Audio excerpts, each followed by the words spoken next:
Friends, ನಮಸ್ಕಾರ ಎಲ್ಲರಿಗೂ and welcome back to my channel. ಇವತ್ತು ನಾವು ರಸ್ತೆ ಬದಿಯ ಫೇವ್ರೇಟ್ ಬನ್ ಆಮ್ಲೆಟ್ ಮಾಡುವ ವಿಧಾನವನ್ನು ನೋಡೋಣ. ಇಲ್ಲಿ ಮಾಡುವುದಕ್ಕೆ ಏನೇನು ಸಾಮಗ್ರಿಗಳು ಬೇಕೆಂದರೆ, ಮೊದಲಿಗೆ 3 ಮೊಟ್ಟೆಗಳನ್ನು ತೆಗೆದುಕೊಂಡಿದ್ದೀನಿ,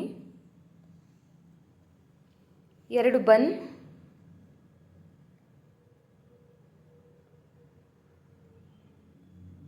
ಅದನ್ನು ಈ ಥರ ಕಟ್ ಮಾಡಿ ಇಟ್ಕೊಳ್ಳಿ, ಮತ್ತು ಉಪ್ಪು,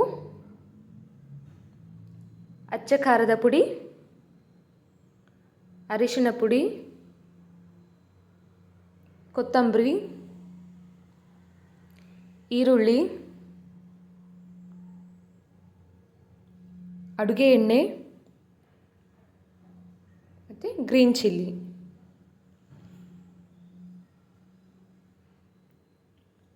ಇವಾಗ ನಾನಿಲ್ಲಿ 3 ಮೊಟ್ಟೆಗಳನ್ನು ತೆಗೆದುಕೊಂಡಿದ್ದೀನಿ. ಅದನ್ನು ಇಲ್ಲಿ ಒಡೆದು ಒಂದು ಬೌಲ್ಗೆ ಹಾಕೋತಾ ಇದ್ದೀನಿ. ನಿಮಗೆ ಎಷ್ಟು ಬೇಕು ನೋಡಿ, ನೀವು ನಿಮ್ಮ ಅಳತೆಗೆ ತಕ್ಕ ಹಾಗೆ ಮಾಡಿಕೊಳ್ಳಿ.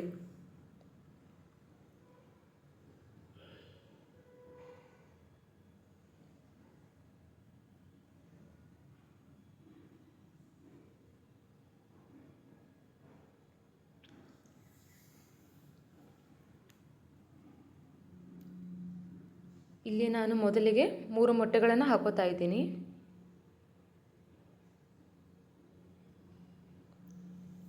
ಅದಕ್ಕೆ ಸಣ್ಣಗೆ ಕತ್ತರಿಸಿದ 1 ಈರುಳ್ಳಿಯನ್ನು ಹಾಕೋತಾ ಇದ್ದೀನಿ.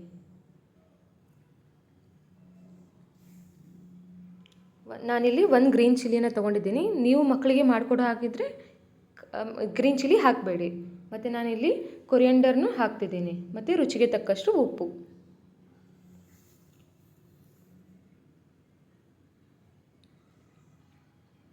ನಾನಿಲ್ಲಿ 1/4 ಟೀ ಸ್ಪೂನ್ ಅಚ್ಚ ಖಾರದ ಪುಡಿಯನ್ನು ಕೂಡ ಸೇರಿಸ್ಕೊತಾ ಇದ್ದೀನಿ. ಇಲ್ಲಿ ನಾನು 1/4 ಟೀ ಸ್ಪೂನ್ ಅರಿಶಿನ ಪುಡಿಯನ್ನು ಕೂಡ ಹಾಕ್ಕೊಂಡೆ. ಎಲ್ಲವನ್ನು ಕೂಡ ಚೆನ್ನಾಗಿ ಬೀಟ್ ಮಾಡಬೇಕು.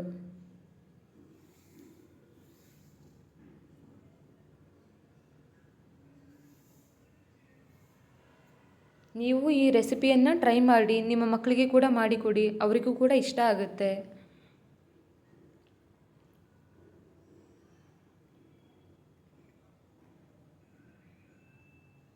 ಇವಾಗ ನಾನಿಲ್ಲಿ ಚೆನ್ನಾಗಿ ಬೀಟ್ ಮಾಡಿಕೊಂಡೆ. ತವಾ ಮೇಲೆ ನಾನಿಲ್ಲಿ ಎಣ್ಣೆ ಹಾಕೋತಾ ಇದ್ದೀನಿ.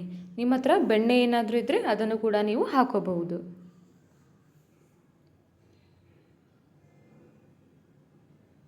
ಇಲ್ಲಿ ನಾನು ಬೀಟ್ ಮಾಡಿದ್ದು ಎಗ್ಗಿತ್ತಲ್ಲ 3, ಅದನ್ನು ನಾನು ತವಾ ಮೇಲೆ ಹಾಕೋತಾ ಇದ್ದೀನಿ.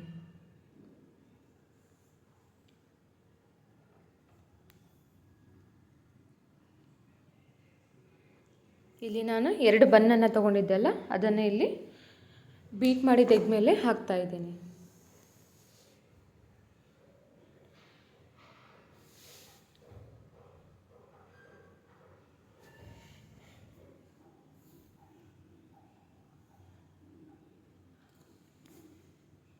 ಇವಾಗ ಚೆನ್ನಾಗಿ ಸಣ್ಣ ಉರಿಯಿಟ್ಟು ಬೇಯಿಸ್ಕೊಳ್ಳಿ.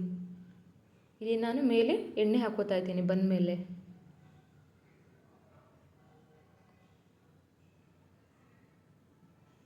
ಇದು ತುಂಬ ಚೆನ್ನಾಗಿರುತ್ತೆ. ಮೇಲೆ ಸ್ವಲ್ಪ ಕ್ರಿಸ್ಪಿ, ಒಳಗಡೆ ಸ್ವಲ್ಪ ಸಾಫ್ಟ್, ತುಂಬ ಚೆನ್ನಾಗಿರುತ್ತೆ.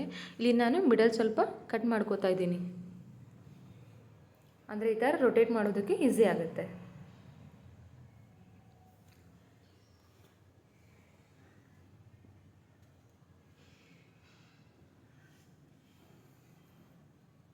ಇವಾಗ ಇಲ್ಲಿ 2 ಕಡೆ ಚೆನ್ನಾಗಿ ಬೇಯ್ತಾ ಇದೆ.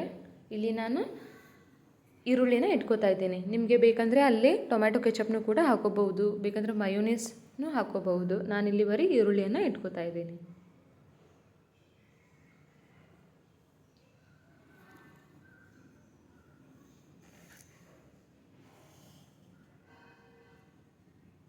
ಇವಾಗ ಬನ್ ಆಮ್ಲೆಟ್ ರೆಡಿ ಆಗಿದೆ. ನೀವು ಕೂಡ ನಿಮ್ಮ ಮನೆಯಲ್ಲಿ ಮಾಡಿ ನೋಡಿ, ಮತ್ತು ನಿಮ್ಮ ಅಭಿಪ್ರಾಯವನ್ನು ಕಮೆಂಟ್ನಲ್ಲಿ ತಿಳಿಸಿ.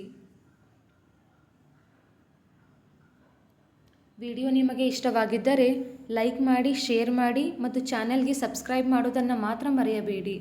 ನೋಡಿದ್ದಕ್ಕೆ ಧನ್ಯವಾದಗಳು. ಮತ್ತೆ ಮುಂದಿನ ವಿಡಿಯೋದಲ್ಲಿ ಸಿಗೋಣ. ಆ್ಯಂಡ್ ನೀವು ಕೂಡ ನಿಮ್ಮ ಮಕ್ಕಳಿಗೆ ಮಾಡಿಕೊಡುವುದನ್ನು ಮಾತ್ರ ಮರೆಯಬೇಡಿ. ನಮಸ್ಕಾರ.